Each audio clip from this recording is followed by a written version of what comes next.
Good morning. Happy Monday, everybody. Welcome to another episode with Freight Be Moving and all things logistics with me, Jewel Williams, your host.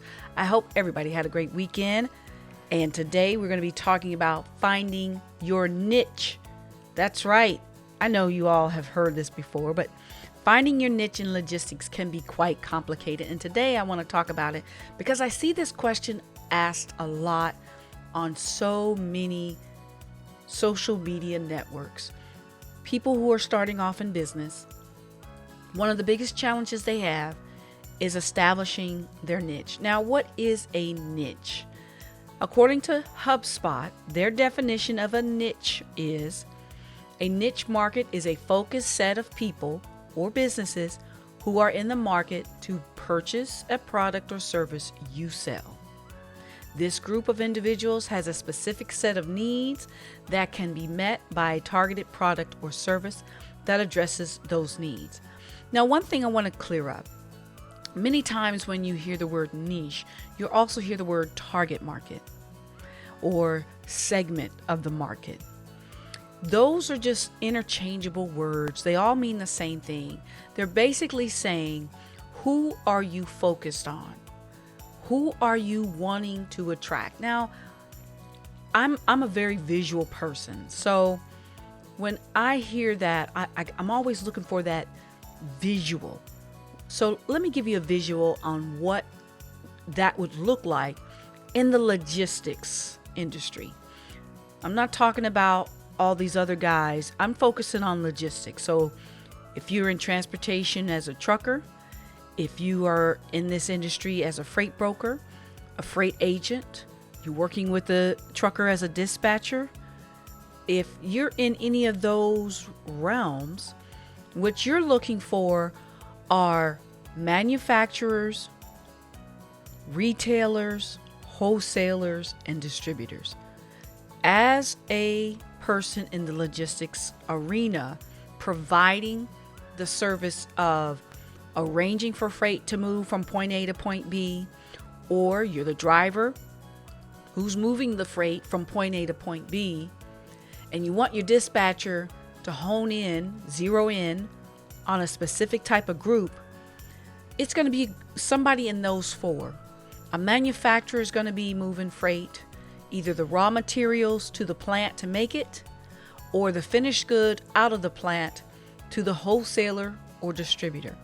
A wholesaler and distributor are interchangeably.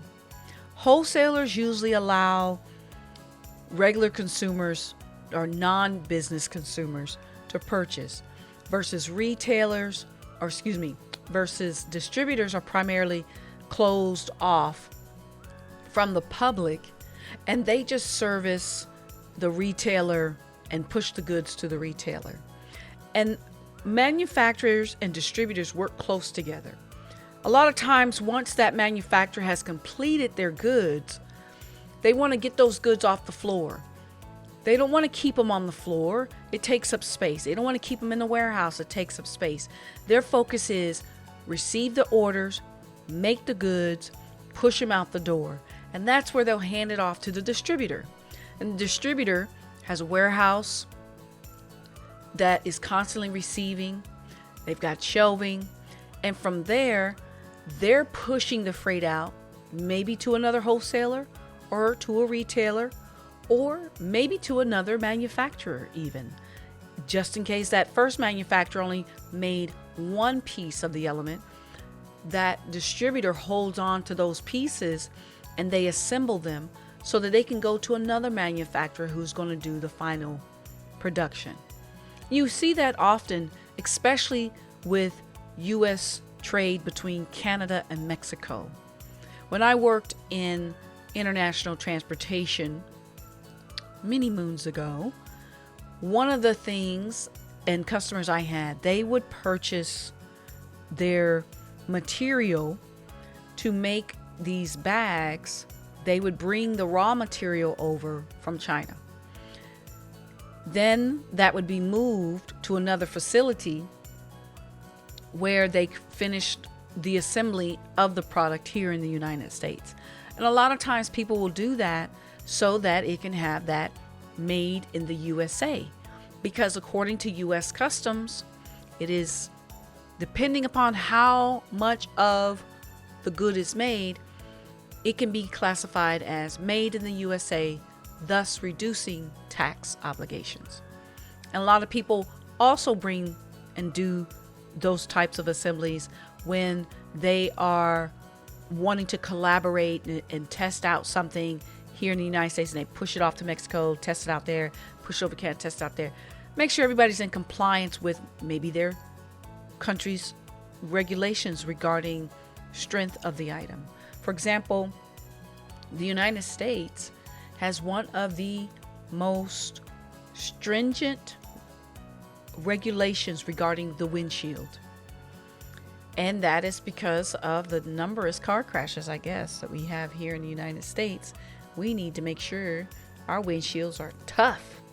So that's what basically a niche market is about. It's really about zooming in on that group that you're going to service all the time. So if you are in that transportation arena and you're a truck driver and you're wanting to know, well, who do I want to focus on? Who do I want my dispatcher to zoom in on? You're going to be looking at manufacturers, wholesalers, distributors, and retailers. Now, once you get to retail, if you're a long haul driver, chances are rare that you're going to do retail, but it is possible. While I was driving, many times I made deliveries to like Big Lots, Dollar General. Those are huge retailers, and a lot of those guys, their distribution centers send them the stuff from the distribution center straight to the store, and they usually get an order like weekly, bi-weekly, or however they figure it out. So you're going to want to do your research, though. Use the websites to identify those niches. And what websites, right? So that's why I want to talk to you about certain websites that you guys can use when you're looking for those things. Now, one website that gives some good statistics is ibsworld.com. It does have a login, and I think they charge, but there are some free stuff that you can get from them that you don't have to sign up or give them your email. One of the statistics that I'm looking at today is manufacturing in the U.S., the number of businesses between 2005 and 2028. And it shows here on this chart that there are 718,796 businesses, manufacturing businesses in the United States as of 2022.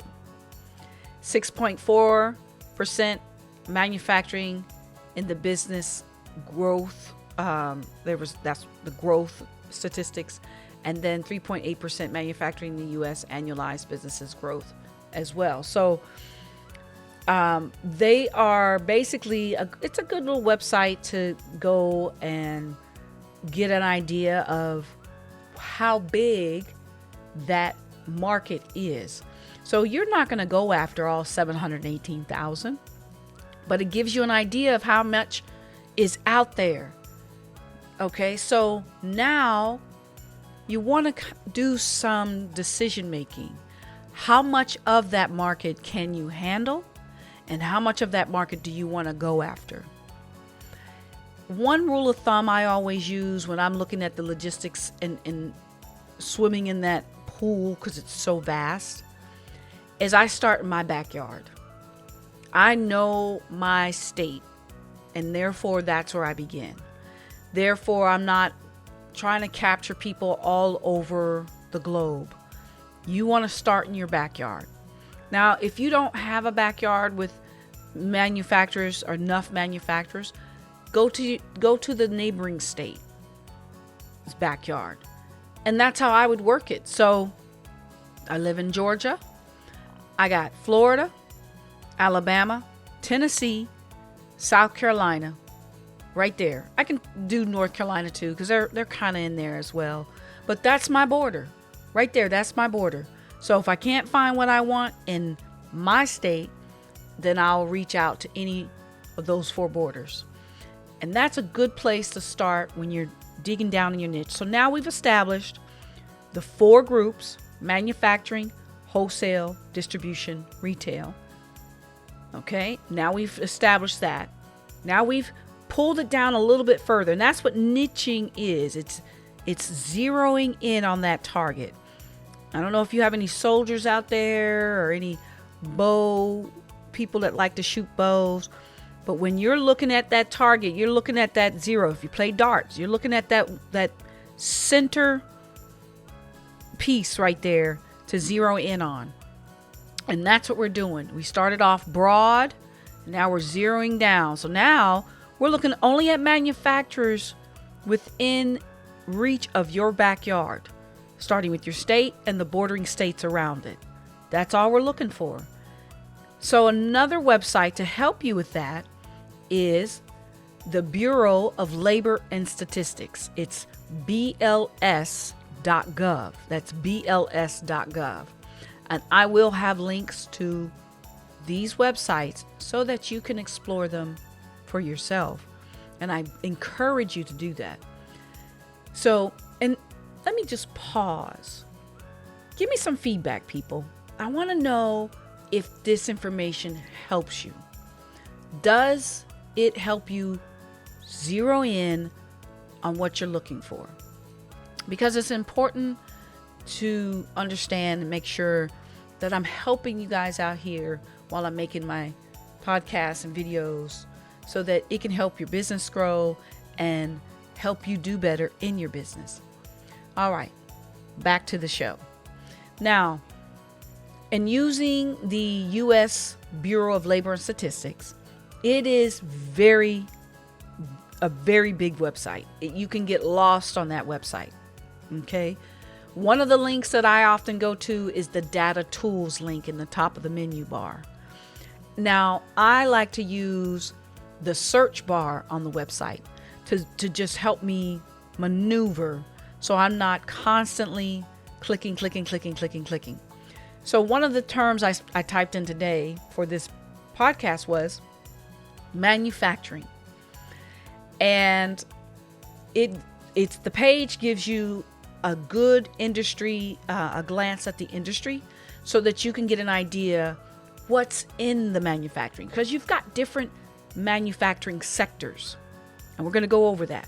So the first thing I want to point out to is you may often hear the terms NAICS.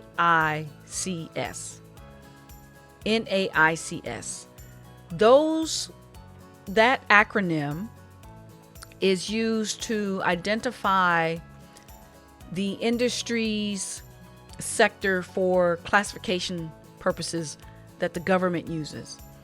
And a lot of people have all these slick names for them. It's NAICS.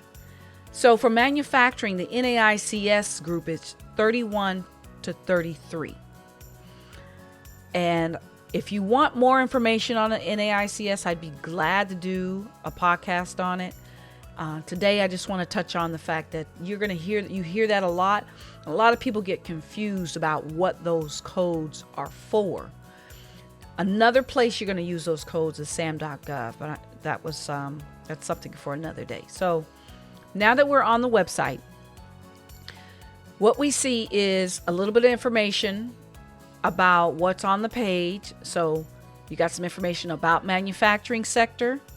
And then you have some BLS data, workforce statistics, earnings and hours, fatalities, injuries and illness, and prices. The key things that you're going to be looking at on this page are the manufacturing sector consists of subsectors. Remember, we're niching down. You got manufacturers, 780,000. We've narrowed it down. We're looking for those in our backyard, right? But which ones in our backyard? How can we, what types of manufacturers are in our backyard? So this breaks it down into a couple of smaller groups. So let me see here. Trying to increase the size so I can read it. So you've got food manufacturing, you've got beverages and tobacco product manufacturing, textiles, textile product mills. So you got textile mills and you have textile product mills. And I would probably pair those together, as well as apparel manufacturing, because those kind of run in the same circle. You've got leather and applied product manufacturing, wood product manufacturing, paper manufacturing, printing and related support activities. You've got petroleum and coal products manufacturing, chemical manufacturing, plastics and rubber products manufacturing, non-metallic mineral product manufacturing, primary metal manufacturing, fabricated metal product manufacturing, machinery manufacturing, computer and electronic product manufacturing, electric equipment, appliance and component manufacturing. You've got transportation equipment manufacturing, furniture and related products manufacturing, and then of course miscellaneous. So you see that is quite a bit of subsectors in this group. So instead of running out there trying to gobble up just manufacturing, narrow in. Now, one of the rules that I like to do when I'm sourcing and looking for prospects is another term for niche market. That's it. It's all interchangeable. Prospects are more of people that you've got them in the target. You're like, oh, that's the one I want. That one right there. So when you're looking for your prospects for your manufacturing, here you can go in here and you can say, you know what? I really enjoy drinking Red Bull. Oh my gosh, it's so great. And disclaimer, Red Bull is not sponsoring this. This is not a commercial for Red Bull. I'm just using them as an example because it gives me wings. No, let me stop. All right. So anyway, let's say I wanted to look at how many companies out there are like Red Bull and they produce goods. So I'm looking at beverages and tobacco manufacturing products, right? That's where you want to begin. And when you're looking at this, think outside the box. Think outside the box. And I'm going to give you an example. So let's say you go to the store and you pick up a can of Red Bull. On the back is all the ingredients to make that product. That is a standard practice on pretty much any product you buy. So if you're looking at the back of that product, chances are each of those ingredients were shipped to that company on a truck. And they got there to the plant. They went into the production line and they produced that product. So to make that product, they had to have the ingredients, and then they also had to have the container, the soda can or the can that product goes into. So somebody is making all of those things and shipping them to that company. The chances of that company being an all-inclusive, it's not possible. I already know it. It's not possible. They're not going to make all the ingredients and then they're going to make, because they're going to have to source out. They're going to have to source that stuff out to find it, have it shipped in. So now there's your niche. Right there, you've identified your niche in just those steps. 1, understanding what website you can use. 2, understanding what area you want to go into. So, well, let me reverse that the other way around. 1, understanding what area you want to go to 2, using websites. So we knew we had manufacturing, wholesale, distribution, and retail. Those were our 4 options.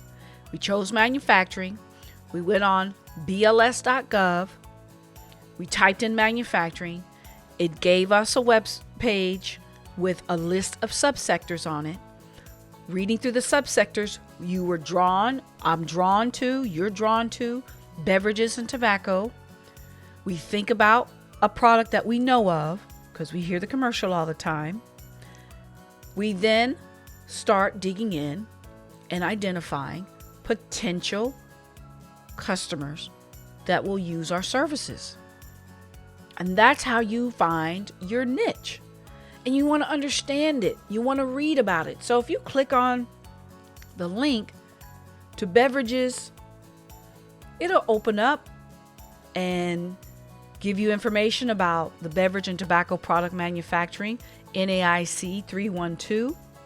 It'll tell you about the industry, about that sector of manufacturing, workforce statistics, wages, facilities, prices, workplace trends. All of that information is helpful to you.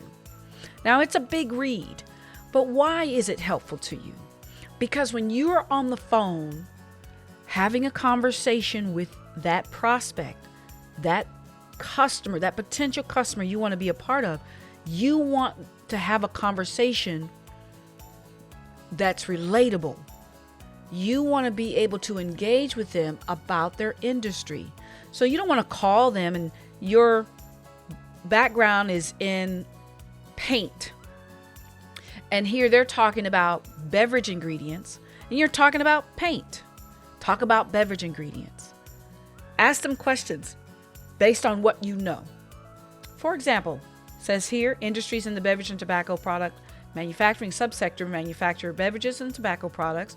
The industry group includes 3 types of establishments. 1, those that manufacture non-alcoholic beverages, those that manufacture alcoholic beverages through the fermentation process, and those that produce distilled alcoholic beverages.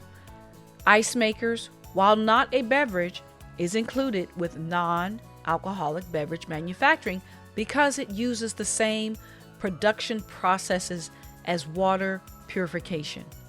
The industry group, tobacco manufacturing, includes 2 types of establishments. So they're talking about tobaccos, and they're talking about those engaged in re-drying and stemming tobacco, and those that manufacture tobacco products such as cigarettes and cigars. So we've even niched it down even more because you've got basically 5 different subsectors within this sector that you can go after. So it can be overwhelming and there's a lot of stuff. But you want to just focus on one. So for example, you're going to go after the non-alcoholic beverages. That's all you want. You're interested in non-alcoholic beverages. So you're going to explore manufacturers of non-alcoholic beverages and figure out what that industry needs. What is their cycle? How often do they ship? Where are their distribution channels? Is there a lane that you can grab that you want to get into?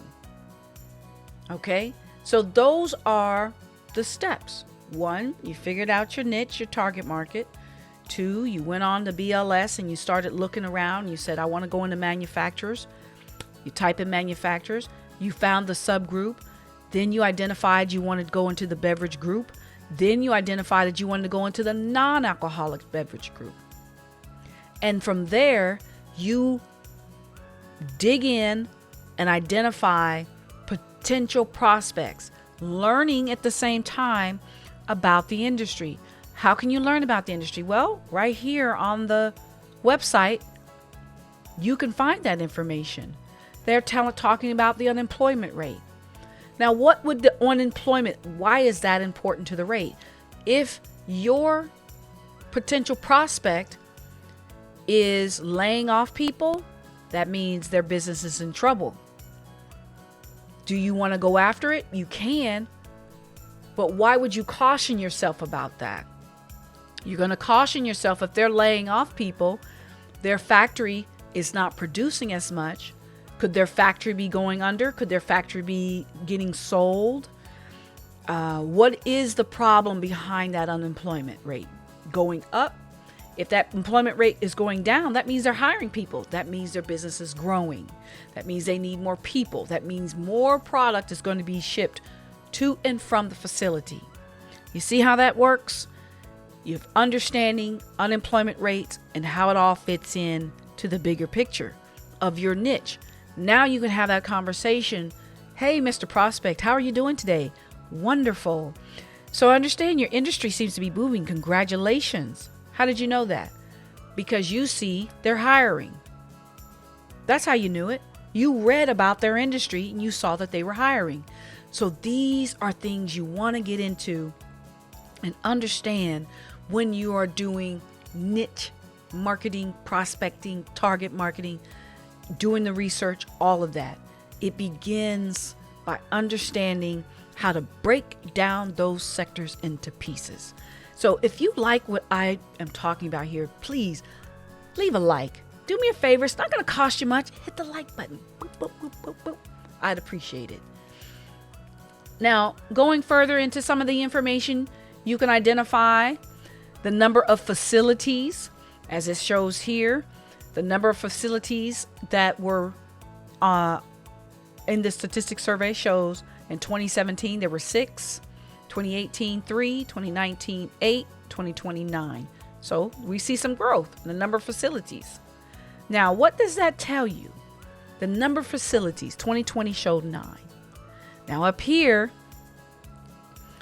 you see some statistics. So if there's only 9 facilities, where are they?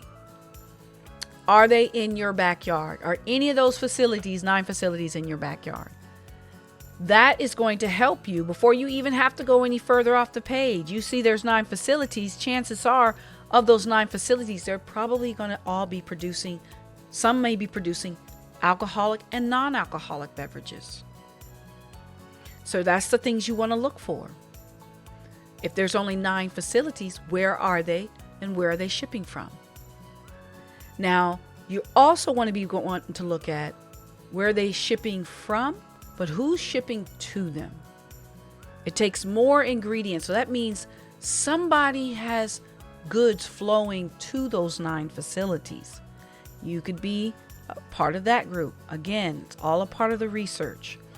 So I encourage you to go over to bls.gov, dig into some of the statistics about what they show. Look up manufacturers, look up retailers, look up wholesalers, look up distribution. Become curious about it and identify that this right here will help identify your niche, a market that you want to go for in the transportation and logistics industry. I hope this information was helpful to you, and I want to encourage you guys, leave a comment. If you like what you're hearing, I want to know what other types of materials you want to know about to help you. We're all out here doing it together. That's all there is to it. We're all out here doing it together. So I'm going to sign off. Today, this week's going to be a short week, people. Turkey Day coming. Yeah.